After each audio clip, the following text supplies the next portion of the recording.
بسم اللہ الرحمن الرحیم۔ وقت چینل یو کے میں حاضر ہے۔ کرونا ابھی بھی جاری ہے۔ کے الیکٹرک کیا کر رہا ہے؟ بہت ساری خبریں ہیں، کچھ دن کی غیر حاضری کے بعد حاضر ہوئے ہیں، کافی ساری نئی خبریں سامنے آ چکی ہیں، کافی ساری پرانی خبروں میں نئی ڈیولپمنٹ ہو چکی ہیں، ان پہ بات کریں گے۔ اس سے پہلے آپ سے گزارش ہے کہ ویڈیو کو آخر تک دیکھیے گا، پسند آئے تو لائک کیجیے، کمنٹس کیجیے اور چینل کو سبسکرائب کرنا نہ بھولیے گا۔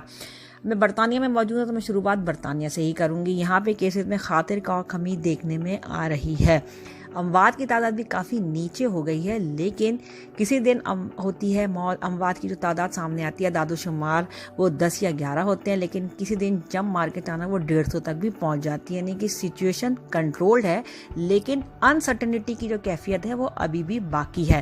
جو اہم خبر ہے وہ یہ ہے کہ یہاں کی گورنمنٹ نے فیس ماسک کو شاپس میں بھی اب مینڈیٹری قرار دے دیا ہے۔ پہلے یہ صرف پبلک ٹرانسپورٹ میں پہننا ضروری تھا، لیکن کیونکہ میں کہہ رہی ہوں کہ انسرٹنٹی کی جو کیفیت ہے وہ برقرار ہے، اس لیے سائنٹسٹ کی اور ماہرین کی رائے کے بعد حکومت نے یہ فیصلہ کیا ہے کہ اب شاپس میں بھی کسٹمرز کو فیس ماسک لازمی ہی پہننا ہوگا۔ حکومت اس معاملے میں ذرا ہچکچاہٹ کا مظاہرہ کر رہی تھی، کیونکہ یہاں برطانیہ میں اپنی مرضی سے پہننے کو بڑی اہمیت دی جاتی ہے۔ اب اگر حکومت یہ کہہ دیتی کہ اس فیس ماسک مینڈیٹری تو بہت سارے لوگ اس کو فالو نہیں کرتے، لیکن چونکہ ابھی بھی کرونا یا برطانیہ میں موجود ہے، کیسز مستقل آ رہے ہیں کم ہونے کے باوجود بھی، اور اموات بھی اس سے ہو رہی ہیں، اس لیے گورنمنٹ کے لیے ماہرین کے مشورے کے بعد یہ ضروری ہو گیا تھا کہ شاپس میں ہر حال میں مینڈیٹری قرار دیا جائے۔ تو اب جو بھی کسٹمر ہے وہ جو ہے شاپس میں داخل ہونے سے پہلے فیس ماسک ضرور ہی پہنے گا،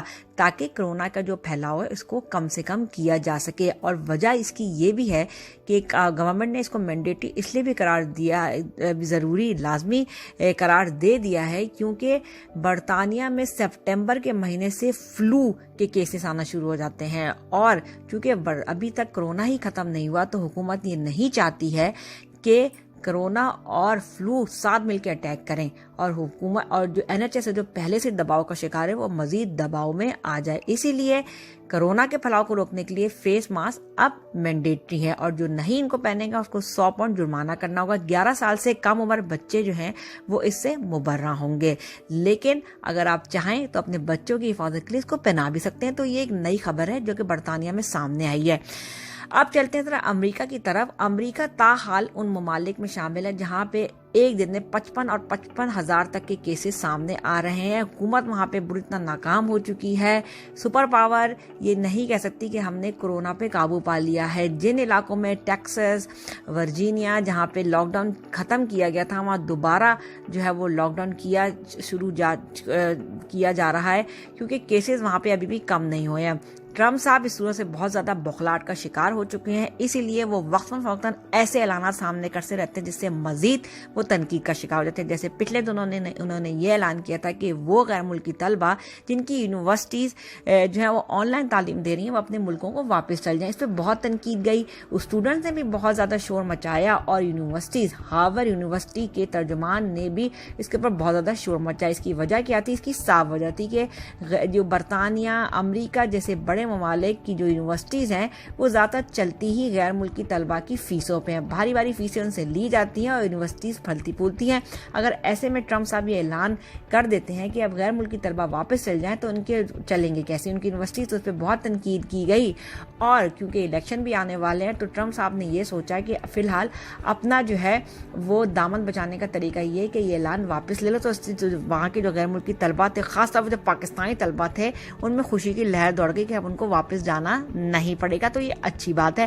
ذرا میں پاکستان کی طرف چلتی ہوں۔ پاکستان میں میں یہ خبریں دیکھ رہی ہوں کہ وہاں پہ کرونا پہ قابو پا لیا گیا۔ یہ بہت اچھی بات ہے کہ کرونا کے کیسز وہاں پہ تیزی سے کم ہونے شروع ہو گئے ہیں، اور جو اموات ہو رہی تھی وہ بھی تیزی سے کم ہو رہی تھی۔ تو اعداد و شمار سامنے لائے گئے، اس کے مطابق کرونا وہاں پہ بہت کنٹرول ہو چکا ہے۔ یہ بہت ہی اچھی بات ہے کہ حالانکہ امید تو یہ تھی کہ اگست میں وہاں پیک آئے گی، اور جو کیسز اب 2.5-3 لاکھ ہو چکے ہیں وہ 10 لاکھ تک، 15 لاکھ تک بھی ہو چکے ہیں، لیکن اب اس کی امید جو ہے وہ دم توڑ چکی ہے۔ اور اچھی امید یہ ہے کہ اگست آہستہ کے کیسز اور زیادہ کم ہو جائیں گے۔ اب ذرا بات کرتے ہیں کے الیکٹرک کی۔ کے الیکٹرک پہ لان تان کا سلسلہ برسوں سے جاری ہے، کیونکہ جیسے ہی جون جولائی یعنی گرمی کی جب پیک آتی ہے تو کے الیکٹرک کی بجلی بھی دم توڑ دیتی ہے، اور لوگ اس سے بہت پریشان ہوتے ہیں کہ جو بنیادی بجلی یعنی کہ پنکھا اور لائٹ سے بھی لوگ محروم ہو جاتے ہیں۔ اور ظاہر ہے کہ اگر گھر میں بجلی نہیں ہوگی تو پانی نہیں چڑھے گا، تو لوگ دوسری اہم سہولت یعنی پانی سے بھی محروم ہو جاتے ہیں، اور گیس تو ویسے بھی وہاں پہ کم زیادہ ہوتی رہتی ہے۔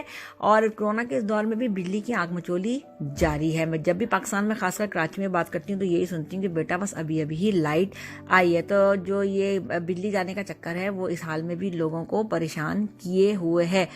بہت سارے لوگوں کی تجویز یہ ہے کہ الیکٹرک کی اجاداری کو ختم کر دو، خود بخود کے الیکٹرک سدھر جائے گا، یعنی ملک میں دوسری کمپنیوں کو جو ہے یعنی بجلی بنانے والی جو کمپنی ہے، بجلی فراہم کرنے والی کمپنی، ان کو لائسنس دے دو یا ان کو جو ہے کم سے کم اجازت دے دو کہ وہ آ کے ملک میں بجلی دیں۔ تو مجھے سمجھ ہی نہیں آ رہا کہ بجلی وہ دیں کیسے، ملک میں بجلی بھی تو ہونی چاہیے۔ پن بجلی کا کانسیپٹ لایا گیا تھا، لیکن کیا ملک میں اتنا پانی ہے، کیا اتنی بارشیں ہوتی ہیں کہ پورے 22 کروڑ کی آبادی کو بجلی جو ہے وہ فراہم کی جا سکے؟ رینیویبل انرجی کا کانسیپٹ یہاں برطانیہ میں ہم سنتے ہیں، کیا وہ وہاں پہ اپلائی کیا جا سکتا ہے؟ آرٹیفیشل اور طریقے ان سے بجلی فراہم کرنے کا طریقہ ہے کہ پاکستان میں اپلائی کیا جاتا ہے، نہیں کیا جا سکتا۔ تو بات صرف اتنی ہے، دیکھیں سمجھنے کی بات یہ ہے کہ ادارہ اگر ذمہ دار ہے تو لوگ بھی ذمہ دار ہیں۔ اگر میں یہاں برطانیہ کی بات کروں تو 5 بجے کے بعد اگر آپ باہر نکلے ہو کا عالم ہوتا ہے، نہ بندہ نہ بندے کی ذات سے اپنے گھروں میں بیٹھ جاتے ہیں، اور گھروں کے اندر بھی ایون صرف وہیں جب بجلی چلتی ہے وہیں لائٹ آن ہوتی ہے جہاں وہ بیٹھے ہوتے ہیں۔ بلکہ لوگ کیا کرتے ہیں کہ جیسے ٹی وی لان میں بیٹھے ہیں تو وہ ٹی وی کی بجلی سے ہی کام چلا لیتے ہیں، جس کی لائٹ آ رہی ہوتی ہے، وہ کوئی غیر ضروری بتی نہیں جلاتے ہیں۔ اس سے بہت زیادہ بجلی بچتی ہے۔ ٹھیک ہے کہ لوگ یہاں آبادی کم ہے، لوگ کم ہے، لیکن جتنے بھی لوگ ہیں ان کی ضرورت کے حساب سے بہت بجلی ہے۔ تو اگر پاکستان میں بھی یہ کر دیا ہے 5 بجے کے بعد کاروبار بند کر دو، سب اپنے گھروں میں چلے جاؤ اور گھروں میں صرف ضرورت کی بجلی چلاؤ، تو خود بخود یہ مسئلہ حل ہو جائے گا۔ حالانکہ پاکستان میں بہت شور مچایا گیا کہ جی شادی ہالوں کی جو تقریبات ہیں ان کو دن میں کر دیا جائے، 5 بجے کے بعد کاروبار نہ، لیکن لوگ ہی نہیں مانے۔ لوگوں کو اپنی زندگی جو ہے وہ فینٹیسی ورلڈ دھام جھام ان سے بہت مطلب ہوتا ہے۔ یہاں شادیاں کیسے ہوتی ہیں؟ چرچ میں لوگ شادی کرتے ہیں، دلہا دلہن اپنے گھر چل جاتے ہیں، ماں باپ اپنے گھر چل جاتے ہیں، اللہ خیر سے اللہ۔ وہاں پہلے شادی ہالوں میں 4 گھنٹے بجلیاں جلتی ہیں، اس کے بعد لوگ اپنے گھر جاتے ہیں، الگ تقریبات ہوتی ہیں، تو بجلی ضائع ہوتی ہے۔ لیکن یہ کسی کو نظر نہیں آتی، وہ تب نظر آتی ہے جب جون جولائی کے موسم میں بجلی آنا شروع ہوتی ہے، لوگوں کو پنکھے بھی نصیب نہیں ہوتے، پھر لوگ ہائے ہائے کر کے الیکٹرک کو برا والا کہتے ہیں۔ ٹھیک ہے کہ ادارے کی ذمہ داری ہے، اس کو بھی سدھارنا پڑے گا، لیکن جہاں بجلی بچا سکتے ہیں وہاں بچانے کی خود بخود کوشش کر لو، تو یہ سارے مسئلے ہی حل ہو جائیں گے۔ رفتہ چینل UK میں پھر حاضر ہوں گے نئے واقعات، نئی خبروں کے ساتھ۔ ویڈیو کو لائک کیجیے گا، چینل کو سبسکرائب کیجیے۔ خدا حافظ۔